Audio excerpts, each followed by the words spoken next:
بسم اللہ الرحمن الرحیم۔ معزز ناظرین کرام، آج کا ہمارا موضوع ایک مسئلہ کی وضاحت کرنا ہے جو کہ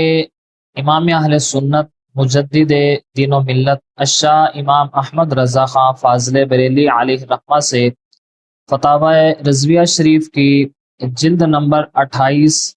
اور صفحہ نمبر 413 پر موجود ہے۔ آپ سے پوچھا گیا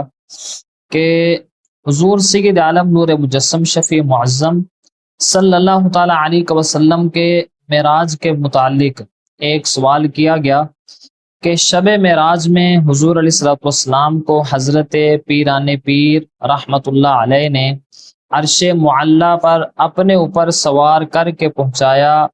یا کاندھا دے کر اوپر سوار کر کے پہنچایا یا کاندھا دے کر اوپر جانے کی معاونت کی، یعنی یہ کام اوپر جانے کا براق اور حضرت جبریل علیہ السلام اور حضور علیہ السلام سے انجام کو نہ پہنچا۔ حضرت غوث الاعظم رضی اللہ تعالیٰ عنہ نے یہ مہم سر انجام کو پہنچائی۔ یعنی اس سائل نے یہ سوال کیا کہ ہم نے ایک رسالے میں یہ لکھا ہوا دیکھا ہے کہ شب معراج اب حضور علیہ السلام معراج کے لیے تشریف لے کر گئے تھے، تو حضرت سیدنا غوث اعظم رضی اللہ تعالیٰ عنہ نے اپنی پشت پر سوار کر کے حضور علیہ السلام کو عرش معلی تک پہنچایا تھا، اور حضرت سیدنا غوث اعظم رضی اللہ تعالیٰ عنہ نے سرکار کی معراج کی رات آپ کو سدرۃ المنتہا تک جانے کے لیے معاونت کی تھی۔ یعنی اس نے یہ سوال سائل نے کیا کہ یہ کام نہ تو براق نے کیا نہ حضرت جبریل علیہ السلام نے، بلکہ یہ سرکار غوث پاک آپ نے کیا یا آپ کی روح مبارکہ نے کیا۔ تو امام اہل سنت الشاہ امام احمد رضا خان فاضل بریلی علیہ الرحمہ اس سوال کے جواب میں جو ارشاد فرماتے ہیں، آپ فرماتے ہیں کہ رہا شب معراج میں روح پرفتوح حضور غوث الثقلین رضی اللہ تعالیٰ عنہ کا حاضر ہو کر پائے اقدس حضور پرنور سید عالم علیہ السلام کے نیچے گردن رکھنا اور وقت رکوب براق یا صعود عرش زینہ بننا شرعن و عقلاً اس میں بھی کوئی استحالہ نہیں۔ یعنی سرکار غوث پاک رضی اللہ تعالیٰ عنہ کے متعلق سید اعلیٰ حضرت فرما رہے ہیں کہ شب معراج حضور سیدی غوث اعظم رضی اللہ تعالیٰ عنہ کی روح مقدسہ کا سرکار کے شب معراج کے وقت اس وقت زینہ بننا یا سرکار کو شب معراج جو ہے وہ اپنے کمر پر قدم مبارک رکھوا کر اوپر عرش کی طرف چڑھانا، آپ فرماتے ہیں اس میں شرعن اور عقلاً کوئی محال نہیں ہے۔ اس پر آپ مزید آگے دلائل دیتے ہوئے فرماتے ہیں کہ سدرۃ المنتہا اگر منتہا عروج ہے تو باعتبار اجسام نہ بنظر ارواح عروج روحانی ہزاروں اکابر اولیاء کو عرش بلکہ ما فوق العرش تک ثابت و واقع ہے۔ یعنی آپ فرماتے ہیں کہ دیکھیے اگر کوئی بندہ یہ کہے کہ سرکار غوث پاک رضی اللہ تعالیٰ عنہ کی روح اقدس جو ہے وہ عرش سے آگے نہیں جا سکتی، سدرۃ المنتہا تک نہیں جا سکتی، آپ فرماتے ہیں کہ یہ ایک بہت بڑا ضابطہ ہے کہ جو اجسام ہیں وہ تو سدرۃ المنتہا تک نہیں جا سکتے، لیکن جتنی بھی ارواح ہیں وہ سدرۃ المنتہا سے آگے جا سکتی ہیں۔ یعنی اجسام جو ہیں وہ سدرۃ المنتہا سے آگے نہیں جا سکتے۔ تو آپ فرماتے ہیں کہ یہ تو سرکار غوث اعظم رضی اللہ تعالیٰ عنہ کی بات ہے، تو شب معراج کے علاوہ تو یعنی ہزاروں اکابر اولیاء ایسے ہیں کہ جو عرش سے آگے تک ان کی روحیں گئی ہوئی ہیں۔ کہتے ہیں اس طرح یہ اعتراض نہیں واقع ہوتا، اور کہتے ہیں کہ جس کا انکار نہ کرے گا مگر علوم اولیاء کا منکر، یعنی امام اہل سنت فرماتے ہیں کہ یہ بندہ جو ہے وہ علوم اولیاء کو جاننے والا ہی نہیں ہے، اس کو پھر اولیاء کا علم کا پتہ ہی نہیں ہے کہ اولیاء کا علم کتنا ہوتا ہے، ان کا مقام و مرتبہ کیسا ہوتا ہے۔ اگر یہ جانتا ہوتا تو یہ اعتراض ہرگز نہ کرتا۔ تو خلاصہ گفتگو یہ ہے کہ حضور سیدنا غوث اعظم رضی اللہ تعالیٰ عنہ کی روح اقدس شب معراج جو ہے وہ سرکار علیہ الصلوۃ والسلام کا شب معراج کی طرف عروج کے وقت زینہ بنی تھی۔ یہ بالکل عقلاً اور شرعاً یہ بالکل جائز ہے اور یہ ثابت ہے، اور بالکل یہ محال نہیں۔ کوئی بندہ یہ کہے کہ سدرہ سے آگے آپ کی روح مقدس وہ کیسے جا سکتی ہے، تو اس کا آسان الفاظ میں یہ سمجھیے کہ سدرۃ المنتہا تک جو ہے وہ اجسام کی جو روح ہے، یعنی اجسام جو ہیں وہ اگرچہ نہیں جا سکتے، لیکن ارواح جو ہیں وہ سدرہ سے بھی آگے جا سکتی ہیں۔ اس پر آپ مزید دلائل دیتے ہوئے امام اہل سنت فرماتے ہیں کہ یہ تو حدیث میں واضح موجود ہے کہ جو شخص رات کو باوضو سوتا ہے اس کی روح عرش تک بلند کی جاتی ہے، یعنی ایک طرف سرکار غوث اعظم رضی اللہ تعالیٰ عنہ اور ایک طرف ایک عام بندہ جو ہے وہ صرف وضو کر کے سوئے تو اس کی روح جو ہے وہ عرش تک پہنچ جاتی ہے۔ تو سرکار غوث پاک کا جانا وہ کہاں محال ہے؟ اور بعض لوگوں نے یہ اعتراض کر دیا تو پھر تو یہ ہو سکتا ہے کہ نبی پاک علیہ السلام وہ خود نہیں جا سکتے تھے تو سرکار غوث اعظم رضی اللہ تعالیٰ عنہ کی روح مقدس جو ہے وہ سرکار کو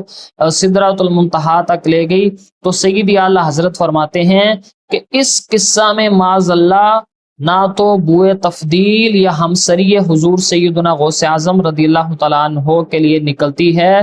نہ اس کی عبارت یا اشارت سے کوئی ذہن سلیم اس طرف جا سکتا ہے۔ کہتے ہیں یہ ہرگز ایسا نہیں ہو سکتا کہ کوئی بندہ کہے جی سرکار نہیں جا سکتے تھے تو روح غوث اعظم رضی اللہ تعالیٰ عنہ سرکار کو لے کر گئی۔ تو سید اعلیٰ حضرت آگے فرماتے ہیں اگر آپ یہ اعتراض کریں کہ سرکار نہیں جا سکتے تھے غوث پاک لے کر گئے تو فرمایا پھر تو یہ اعتراض براق پر بھی لازم آئے گا، یعنی کوئی بندہ یہ بھی کہہ سکتا ہے کہ سرکار نہیں جا سکتے تھے تو براق لے کر گیا، ایسا ہرگز نہیں ہے، بلکہ یہ صرف اور صرف ایک روح جو تھی وہ اگرچہ ساتھ تھی، لیکن یہ کہنا کہ ان کی وجہ سے سرکار علیہ السلام سدرۃ المنتہا تک پہنچے تو پھر یہ اعتراض تو براق پر بھی آئے گا، حضرت جبریل علیہ السلام کے لے جانے پر بھی آئے گا، تو یہ اعتراض ہرگز وارد نہیں ہوگا، بلکہ صرف روح مقدس حضور سیدی غوث اعظم رضی اللہ تعالیٰ عنہ کے ساتھ تھی۔ اس کے آگے مزید جو ہے وہ سیدی اعلیٰ حضرت تفصیل اس مسئلہ کی بیان کرتے ہوئے فرماتے ہیں کہ اگر کوئی بندہ یہ کہے کہ حضرت امیر المؤمنین حضرت علی المرتضیٰ شیر خدا رضی اللہ تعالیٰ عنہ آپ نے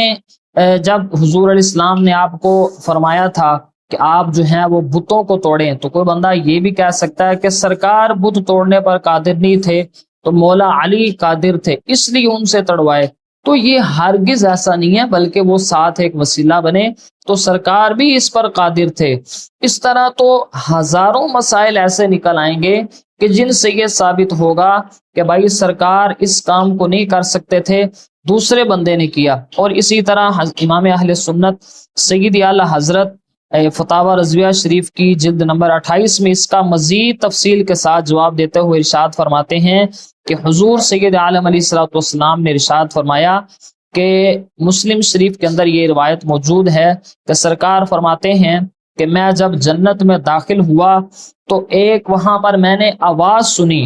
تو فرماتے ہیں میں نے پوچھا کہ یہ آواز کس کی ہے، تو ملائکہ نے عرض کی یا رسول اللہ علیہ السلام ہاذا بلال، یہ حضرت بلال ہیں۔ تو سرکار ارشاد فرماتے ہیں پھر میں تھوڑا آگے تشریف لے گیا تو میں نے پھر پوچھا قالوا ہذہ، یہ میں نے سرکار فرماتے میں نے پوچھا کہ یہ کس کی آواز ہے، انہوں نے کہا قالوا ہذہ الغمیسہ بنت ملحان، یہ حضرت غمیسہ بنت ملحان رضی اللہ تعالیٰ عنہا ایک صحابیہ ہیں جو حضرت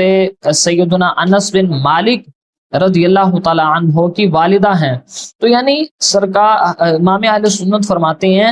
آپ وہاں پر یہ اعتراض کر رہے ہیں کہ روح غوث اعظم کیسے گئی عرش سے آگے، تو یہاں تو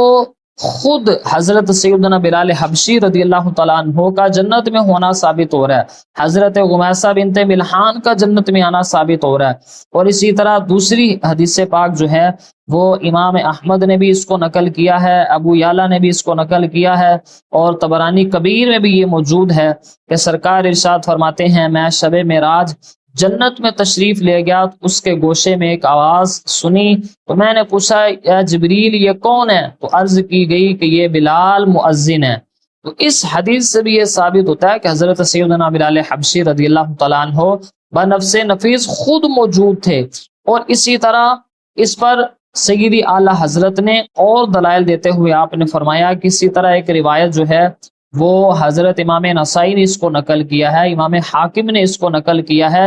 یہ فتاوی رضویہ شریف کی جلد نمبر 28 صفحہ نمبر 423 پر موجود ہے کہ سرکار ارشاد فرماتے ہیں کہ میں جب جنت میں داخل ہوا فسمعت فیہا قراءۃ، کہ میں نے وہاں پر قرآن کریم پڑھنے کی آواز سنی، فقلت من ھذا، تو میں نے پوچھا کہ یہ کون ہے؟ تو کہتے ہیں مجھے بتایا گیا کہ حارثہ بن النعمان، یہ حارثہ بن نعمان ہے۔ تو حضرت حارثہ بن نعمان رضی اللہ تعالیٰ عنہ آپ کا بھی جنت میں ہونا یہ ثابت ہو رہا ہے، اور اسی طرح دیگر صحابہ جو ہیں ان کے بارے میں بھی یہ روایات موجود ہیں، جیسا کہ ایک سرکار کے صحابی ہیں حضرت نعیم رضی اللہ تعالیٰ عنہ، امام اہل سنت نے ان کا بھی حوالہ یہاں پر نقل کیا ہے۔ تو ان دلائل کی روشنی میں یہ بات بالکل واضح اور ثابت ہو جاتی ہے کہ حضور سیدی غوث اعظم رضی اللہ تعالی عنہ کی روح مقدس کا سرکار کے شب معراج کے وقت زینہ بننا، یہ سرکار کے پاؤں اقدس کے نیچے رہ کر یا سرکار کا ان کی روح مقدس پر پاؤں رکھ کر عرش کی طرف چڑھنا، اس میں کوئی محال بات نہیں ہے، یہ بالکل عقلاً و شرعاً جائز ہے۔ اس لیے کہ امام اہل سنت فرماتے ہیں کہ جب اجسام کا جنت میں ہونا یہ ثابت ہو رہا ہے ان احادیث سے، تو پھر روح جو ہے اس کے لیے تو کوئی انتہا ہی نہیں۔ تو جب روح کے لیے کوئی انتہا نہیں تو سرکار غوث اعظم رضی اللہ تعالیٰ عنہ وہ ولایت کے ایک بہت بڑے مقام پر فائز ہیں۔ تو جب عام لوگوں کی ارواح کے لیے کوئی رکاوٹ نہیں ہے تو سرکار غوث اعظم رضی اللہ تعالیٰ عنہ آپ جو ہے وہ زینہ عرش بن سکتے ہیں سرکار کو لے جانے کے لیے، اور سرکار علیہ الصلوۃ والسلام ان کی روح پر قدم رکھ کر عرش کی طرف جو ہے وہ جا سکتے ہیں۔ چونکہ اجسام کا جانے ثابت ہو رہا ہے، لہٰذا ارواح کا بھی یہاں سے ثابت ہو جائے گا۔ دعا ہے کہ رب ذوالجلال ہم سب کو عمل کی توفیق عطا فرمائے۔